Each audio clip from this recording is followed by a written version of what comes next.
What do you guys think? I got a different shirt on. This is an oldie but goodie. I wear this shirt a lot. This is like my go-to for like a year and a half, a few years back. Yeah, I mean, pointing out reality isn't always an easy path in life. I do it for the sake of dogs. Fortunately, it's not like just me speaking an opinion. I've devoted and sacrificed everything in my life to understand the craft of dog training and understanding dog behavior and their interpretation of life and why they have issues and how to resolve them and how to teach people to understand them to resolve those issues.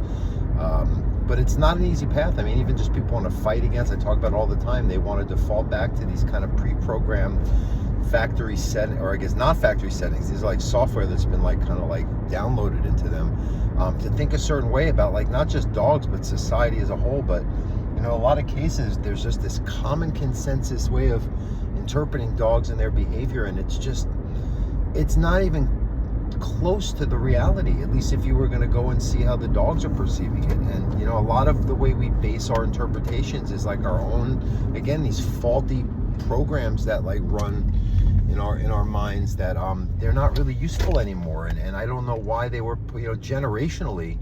I don't want to get too philosophical, but it's very clear to me that a type of kind of common consensus thinking in general leads us to make similar type of interpretations towards dog behavior.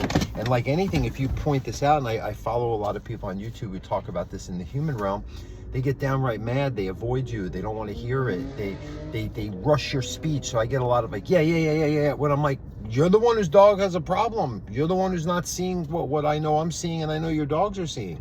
So again, they want to buffer, they want to punish, they want to eliminate the truth tellers, because not that they're purposely trying to, it's just they can't deal with that because there's been so many layers of these filters put over them that when they pull it all away, it's just too bright, it's too intense. Not like visually, maybe visually, but really like psychologically, mentally, reality based, seeing that our purpose in life isn't to just like wake up every day, eat breakfast, go to work, blah, blah, blah, have a family, do this, do that, have a picket fence. I mean, we do it, I do it, but there's something else going on that some people just don't even step back from because they're too scared to realize that is the truth, that is the reality. And, again, as a dog trainer, I can't deviate from it because dogs don't play that 9 to 5, 2 weeks of vacation a year, family system. It's an instinct, it's pack, and there are some elements of conditioning, which again, until we understand how science is connected to like the cosmic, like the energy quantum level of things, yes, there are just techniques that create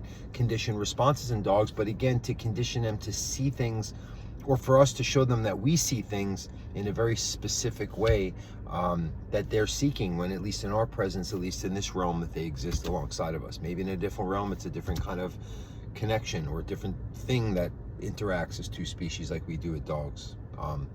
Anyway, that's your philosophy lesson for today. For more dog training tips, or you'd like, subscribe, like, and if you are anyone interested in dog training, coaching, behavior problem solving, I'm your guy. You can go on my website, dogtrainingla.com. I'm both in person in the Los Angeles area, and I also can work with you on Zoom. So contact me. Happy to help.